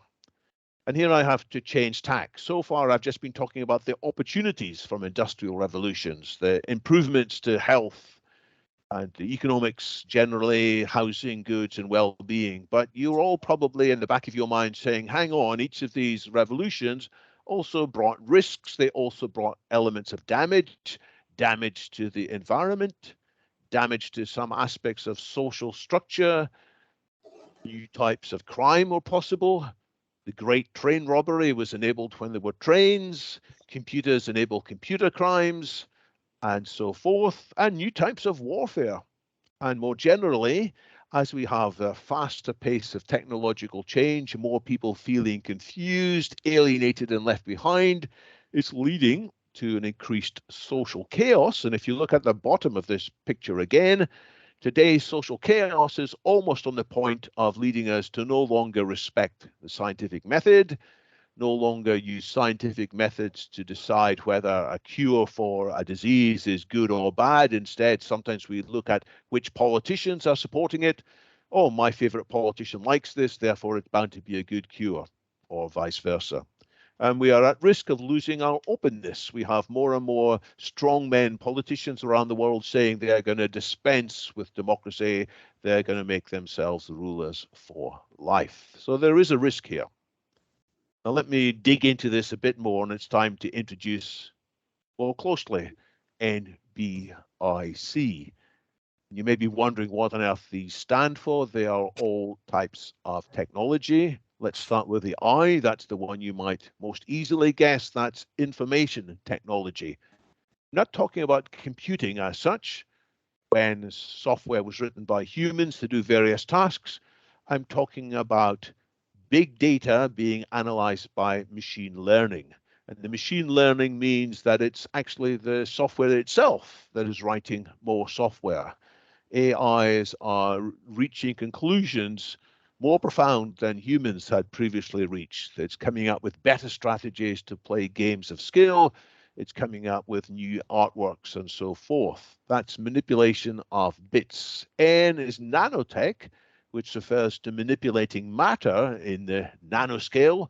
That's a billionth of a meter, systematically reprogramming matter in the way that biology does, but increasingly we humans can do it via our nanoscale interventions. B is for biotech.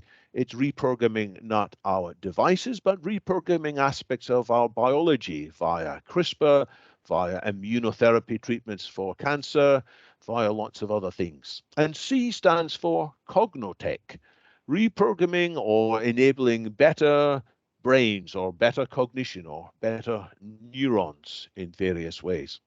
And there are four quadrants here, in part because the top refers crudely to hardware, the bottom to software, the left crudely to physics, the right to biology.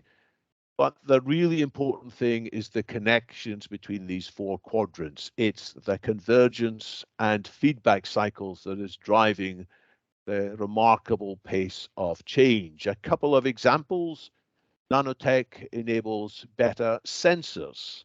We talk about the Internet of Things. It's picking up information from everywhere. Well, one place we can pick up information better than ever before is scanning what's going on inside people's brains.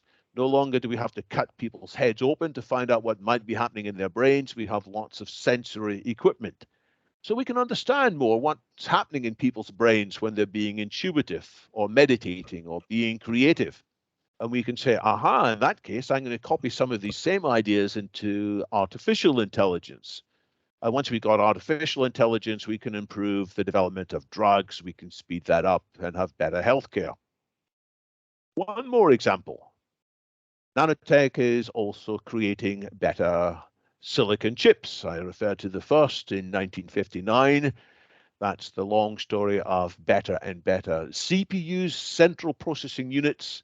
The fourth industrial revolution kicked off when people used a different kind of chip, the GPU, that was developed for graphics processing and visual games. It was readapted by some people in Canada, actually at Toronto, under Geoffrey Hinton in 2012 to do better artificial intelligence than ever before. More recently, people have changed that chip again to something called TPUs, and we're looking ahead to quantum computers, not here yet in any significant way. That's what nanotech does, and in each case, it allows for better AI. But better AI, and here's the kicker, allows you to design chips better. Here's a headline from recently. There's the positive feedback cycle again, which is why things are going to go faster. Another reason why things are going to go faster is there are more and more motivations now to improve AI. This is no longer just a science project or a philosophical inquiry, which is what motivated people to study this subject for most of history. Now, oh my goodness, the most valuable companies in the world are those who can succeed in developing or applying AI. And we could look industry by industry. People who want to make money by trading stocks and shares, you can do that better if you have better AI helping you. Some people love playing games on their computers. It's a bigger industry than Hollywood. And one secret of a successful game is to have good virtual characters in it, which have realistic artificial intelligence behavior. We could talk about customer support, interaction design. I already mentioned faster healthcare research and development. Art is being changed, music is being changed, engineering is being changed, and science is on the point of being changed by software such as the AlphaFold software of Google's DeepMind division, which has figured out the solution to a scientific problem first stated 60 years ago, which is how do proteins, defined as a sequence of small amino acids, they're a long chain, they fold up in 3 dimensions. How do we know in advance how they'll fold up? Well, that was solved better than ever before by AI, and that's just the start. Oh, and bad guys want to use better AI too to write more malware to steal more of our money and cause chaos. And good guys want to write better anti-malware software so they can suss out when there's malware on our computers. And the malware hackers want to be even more deceptive. So there's an arms race here of a sort. And there's a real arms race of real weapons as well, trying to apply AI to have missiles that's going to penetrate defense systems and defense systems that can track down foxy missiles and so forth. Again, there's positive feedback cycles here, which is leading to more AI being developed more quickly, but it's also potentially leading to more risks or damage. But I, either way, expect faster progress in the availability of technology. So now it's time to be ridiculous again. I'm going to again summarize all of human history on a single graph, but this time I'm going to look more broadly at how is the progress of our well-being, our prosperity. And I argued earlier that broadly, not in every statistic, but broadly it has improved, and in part because of technology producing a bigger pie, more things for us. And at the same time, yeah, there is some damage and there is increasing potential for more damage. But as a futurist, I'm not just interested in the hindsight from the past. I want to look ahead. I'll look ahead 15 years. What are the possible scenarios for us for the next 15 years? And most people who haven't thought much about it will assume we'll have a bit more of the same, a bit more business as usual. Some things might go faster than previous trends. Some things might slow down because all the low-hanging fruit has been picked. That's what people say.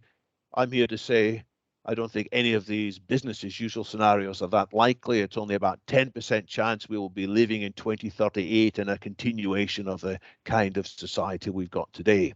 More likely than that, business as usual, because of the disruptions of these remarkably powerful technologies, is a collapse in many things that's important to us. More damage to the environment, more damage to our society, more damage to our democracy. And I rate this as about 30% likely, and a very vague ballpark figure. Now, those of you who are good at maths can figure out there's still 60% left over there, and I'm reasonably optimistic that on the whole, we humans will figure out how instead to bend our trajectory upwards into this sustainable abundance for all that I've spoken about. But I'm not at all happy to leave a 30% chance of this catastrophe. And it's my whole business in my life to try and lower the chance of that collapse and to raise the chance of almost a paradise on earth if we get it right. And to change that balance, we got to be a bit clearer about what this positive vision is. It's not sufficient. Well, here's what lay behind my question to John earlier. It's not sufficient to say, let's be fair, let's be free. We've got to spell that out in more compelling detail. It's a vision of a future that is better than well, sometimes called a humanity plus or a transhumanist vision. We need to clarify that positive vision. I'll try and squeeze that into my last 5 minutes or so. At the same time, we must be aware of what could cause things to go terribly wrong into this H minus future, recognizing what are these forces and how to prevent them. Indeed, I have an analysis of 11 terrible landmines en route to that much better future that we might reach. And I'm not going to talk about all 11 today, although I'd love to. I'm just going to pick number one on the list because it is very close to what we've been talking about. More and more people feeling left behind. These are not the proletariat, but the precariat. They perceive, with some justification, that their existence is more precarious than ever before. And I'm showing here an individual, but you have precarious groups and even precarious nations, in each case, who are feeling alienated. They feel they are missing out on what they perceive to be a fair share of the benefits experienced by other members of society.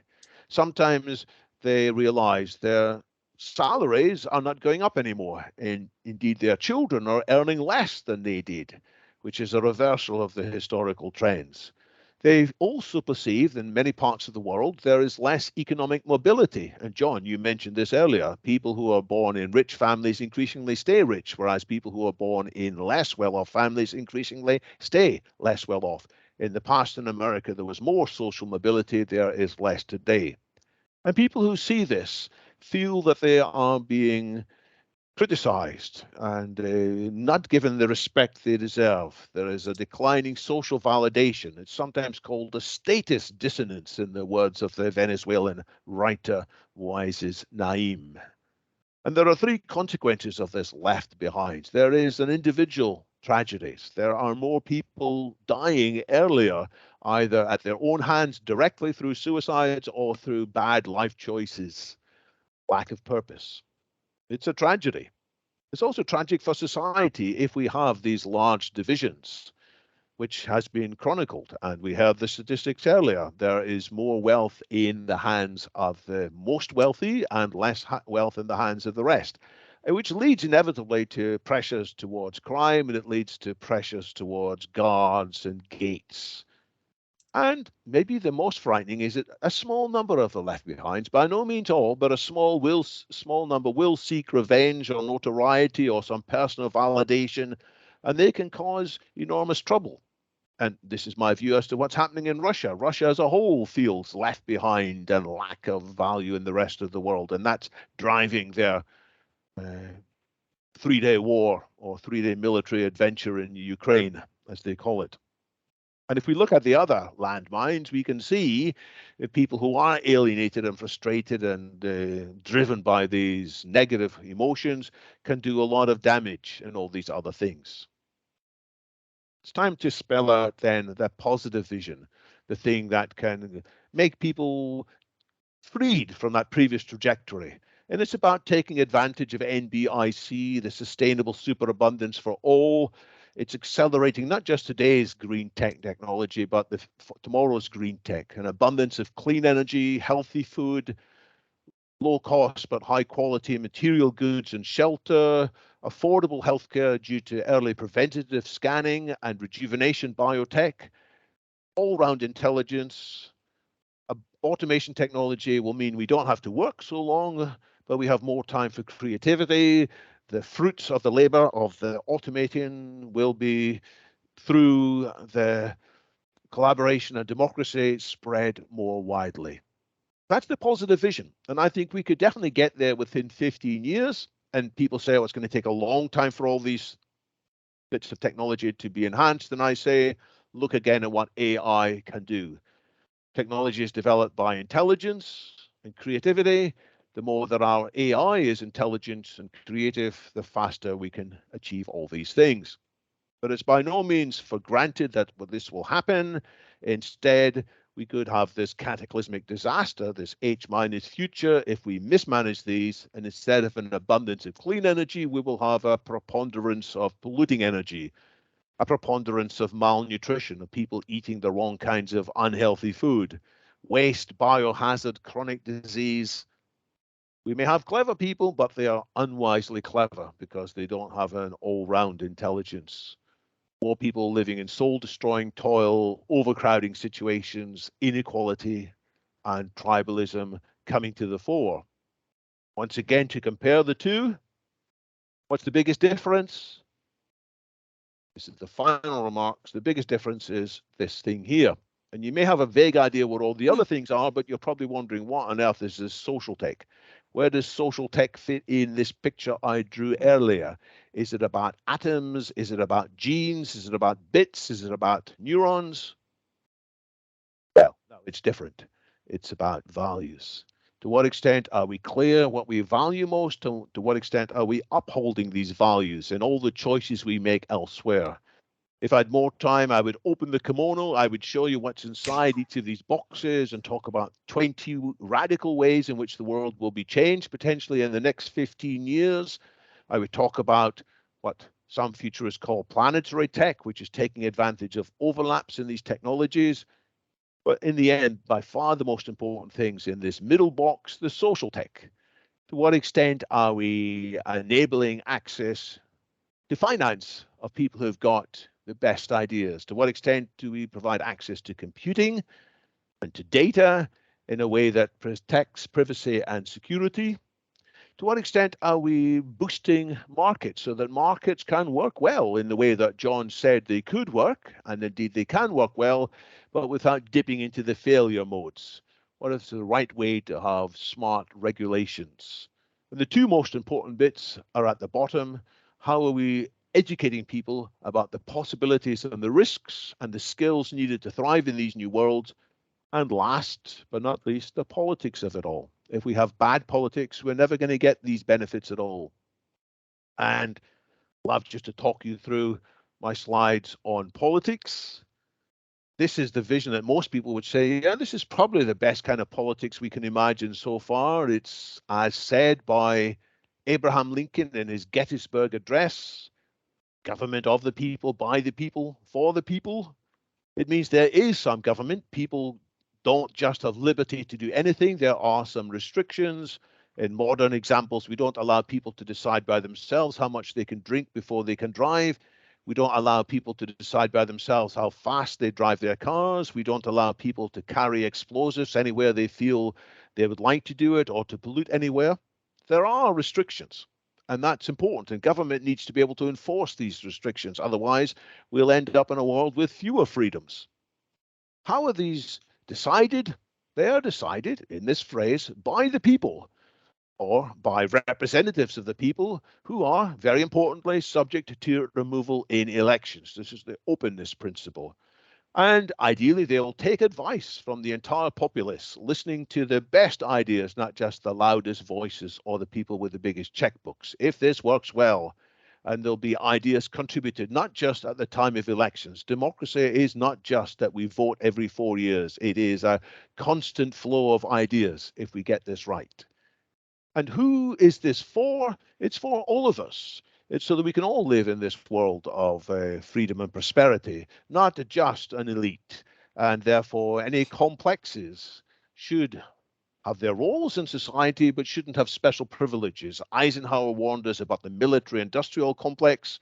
They shouldn't be allowed to have too much power, nor should big corporations have too much power, or press barons, or politicians. Instead, the people should be monitoring all these things. That's our vision of good politics. But we all know that there are challenges with this vision, and as Winston Churchill is reputed to have said, although his estate denies, he said it quite so bluntly, the best argument against democracy is a 5-minute conversation with the average voter. It can be horrifying what we find out. This system depends upon people having some autonomy, not being buffeted just by what they read in the tabloids or following what their friends say or their fellow tribe members. We need education to lead us into critical thinking and knowledge of history and foresight. We need support, which is why I look not just to democracy, but super democracy. Government of the people, by the people, aided by technology. Technology can assist us in many other ways. It should be assisting in our politics. And critically, aided by our institutions as well. And Don talked about the role of institutions. Entirely right. And who's it for? It's for the people. It's not for technology. It's not for institutions. It's for the people to flourish. There's the vision. In principle, if we can enhance people sufficiently, we will have a better politics. And some of it's simple ideas like better real-time fact checking, logic checking, source checking. So when a politician makes a claim in real time, our screens will also say, actually, the politician said something different last week. And it can be more synthetic than that, coming up with new ideas and simulations. And that's all part of it. That's what the technology can do. But the two most vital inventions in here, they've already been invented. The two most vital inventions, arguably in the last 300 years, are the mixed market economy. And I think John was talking about this a bit in his headwing. It's a role for the right and the left, a mixed economy, and a separation of powers, which means no one person or one group should dominate.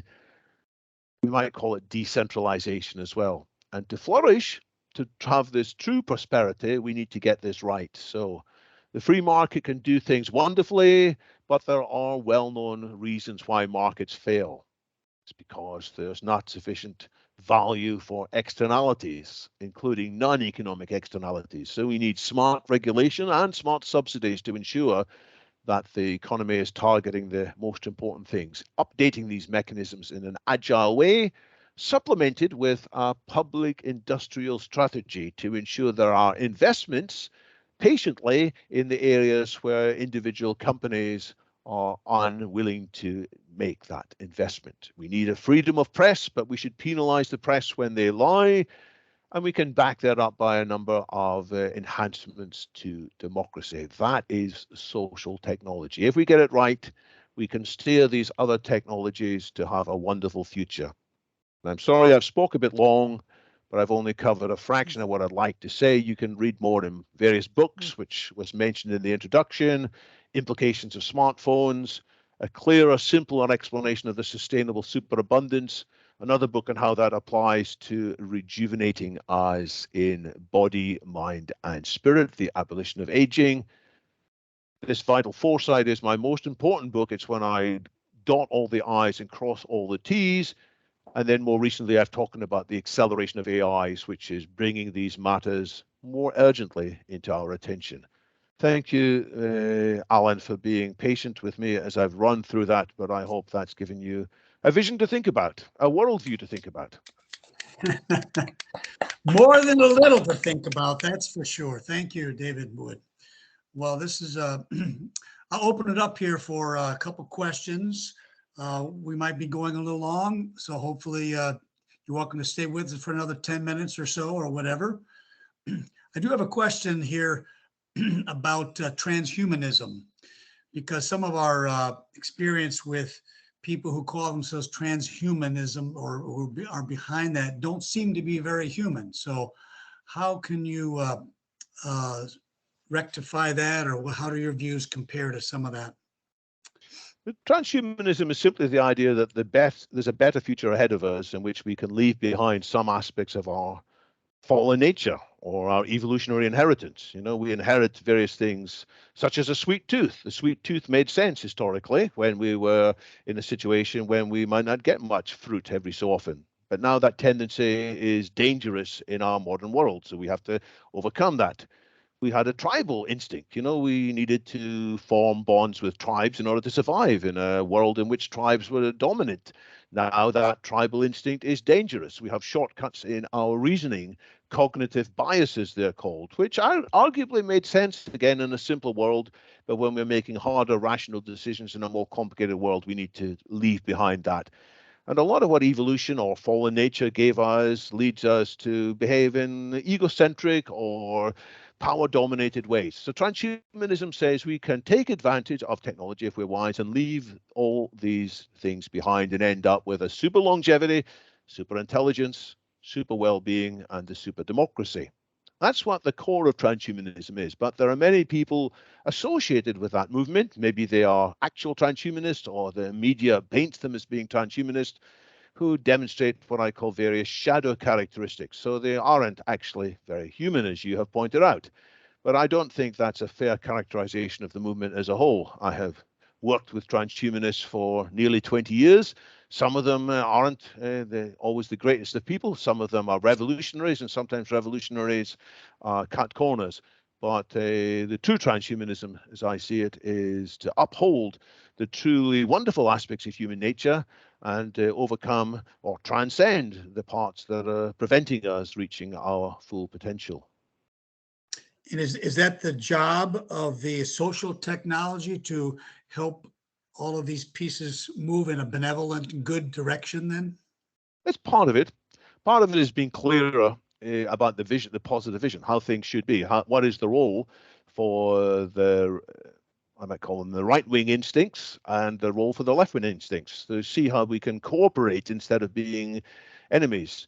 And there's also methods to help us overcome some of our personal egotisms, some of our hot-headedness, which occasionally comes.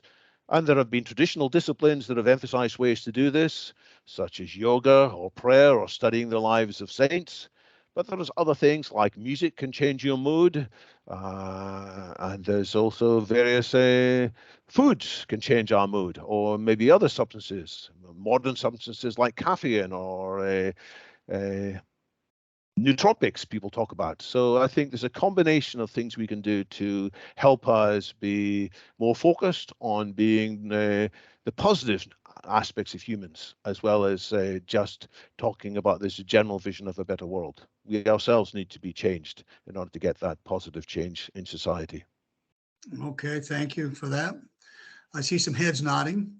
Um, Here's a question. It says, David, are we, humanity, addicted to innovations? Are we the masters of our innovations?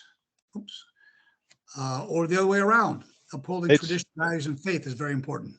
it's a great question by Will, and many of these things that flash before our eyes in advertisements are carefully crafted to make us think we want things, when actually, if we were wiser, we would say, I don't need to eat yet another cheesecake. I don't really need this extra gadget. So we need to know what's important to us, because these things can help us. My smartphone does make me smarter. And I've said I've had a smartphone in my pocket since 2000, the year 2000, or early prototype since 1999. It has made me smarter, but I need to learn how not to be addicted to it. When I start doom scrolling, a little voice in my head will say, David, that's enough doom scrolling for now. So we need to remain in charge. And the very first of the principles in my book, the Singularity Principles, which is 21 ways to control the technology so that it has a good outcome instead of a cataclysmic outcome, is know what we're trying to achieve. Don't just focus on the technology because it's cool or it's groovy or because other people are focusing on it. Know what we're truly trying to achieve. And then once we know what we're trying to achieve, figure out what's a way that's truly going to help us get there. And technology does have a role. New medical treatments using high tech can often be wonderful. I had the privilege of being operated on by a robot a few years ago that was able to remove parts of an overlarge prostate. And now, the robot wasn't making its own decisions. There was a human surgeon operating it, but it was able to do this. And I'm very grateful for that technology. My wife's had new lenses put on her eyes recently. Amazing things, that solves her cataracts. So this aspects of technology is good. But we've got to decide in advance and think through, is it actually going to be for our good or for our detriment? And even if something is on the whole good, we still need to be thoughtful about when and how we use it and not just rush in to use it too much.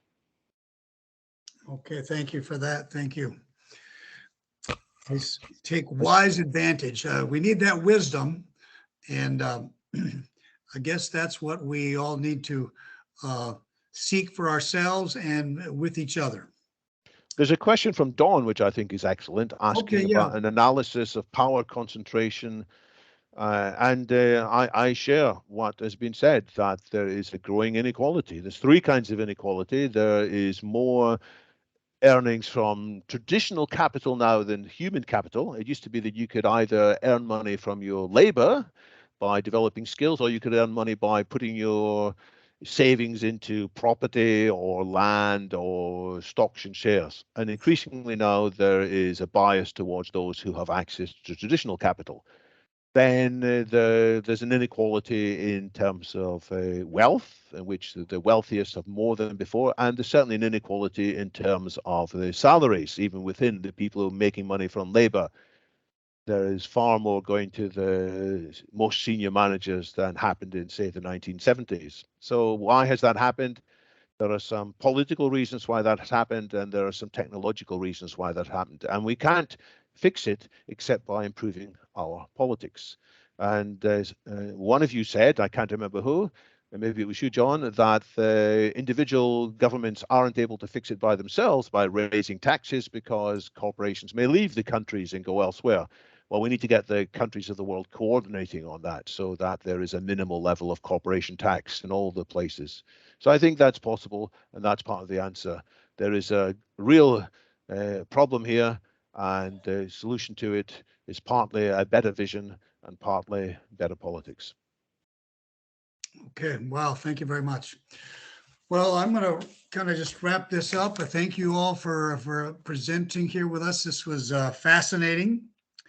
One thing that comes to mind as we, bring the convergence of these three presentations, I have to focus, David, on one. You just gave us one landmine of the many to keep us from the global catastrophes, and that was the feeling of left behind. So that's where Dawn, I think, comes in with maybe some changes in how we do our economics.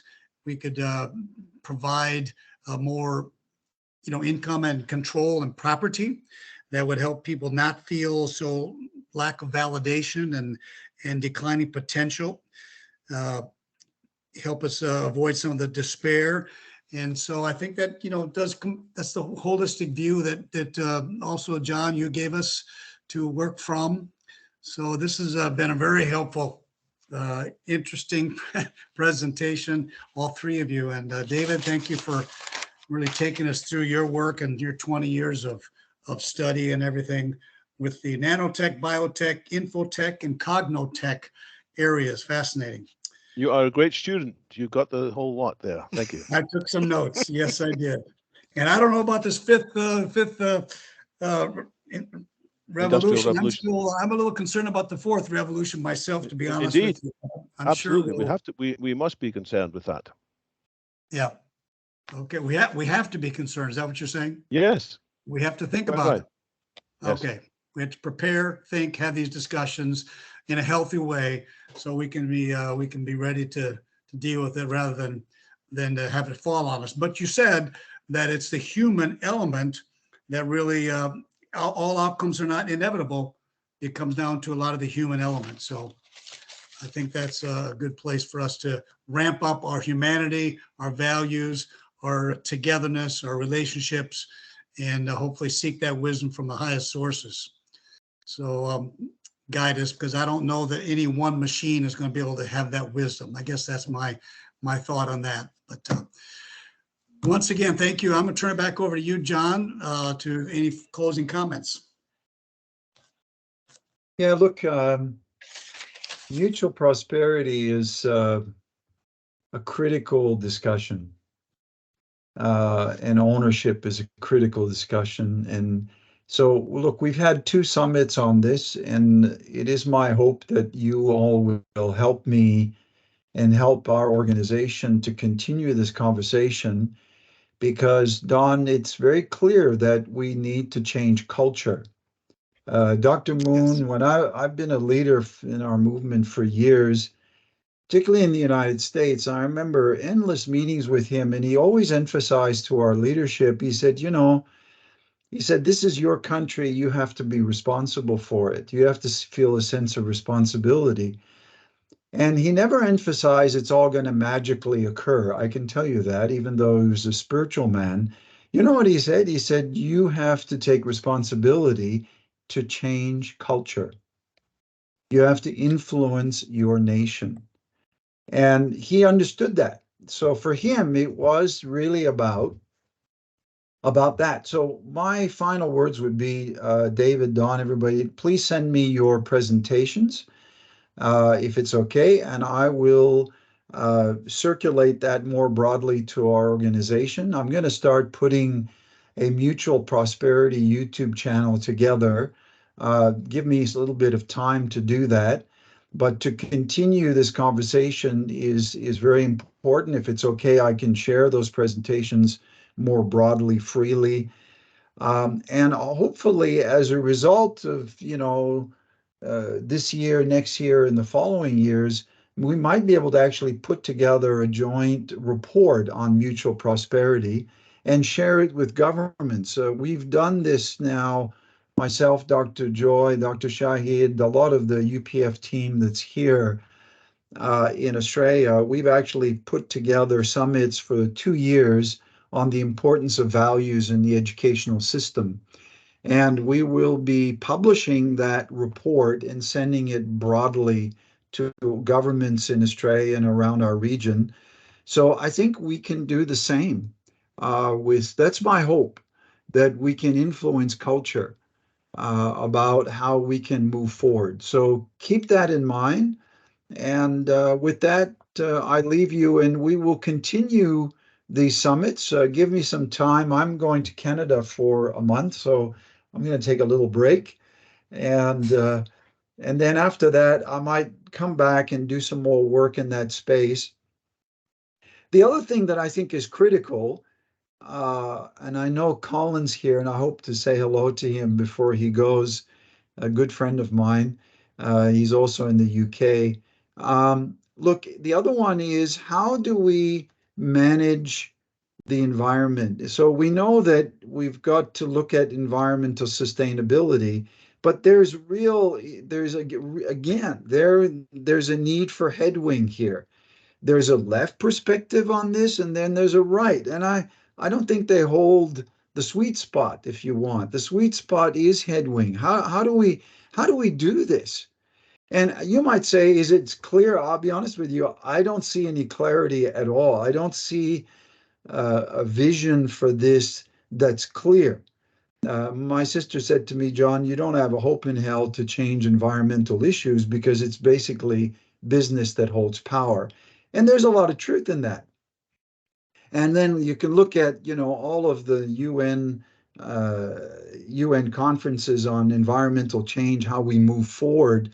And, you know, we've got to find a way to balance economic needs with the needs of people, and how do we look after the environment? And I don't know, maybe you can tell me, John, we're already there yet. I don't feel we're there yet.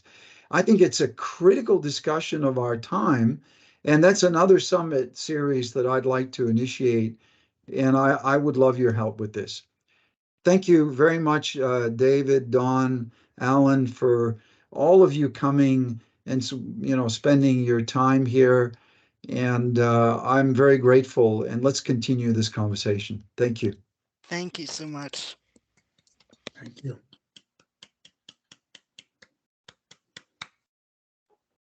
Please hang around and chat with each other. I love the conversation and the people that are here. Colin, are you in the UK in the middle of the night, or like David, or you're somewhere else? I'm waiting on Colin, my good friend, to You say want to turn hello. off the recording there, John, possibly? Yeah, good idea. Thank you. Boy, you see, you need other people to help you. Stop recording. There it is. Okay.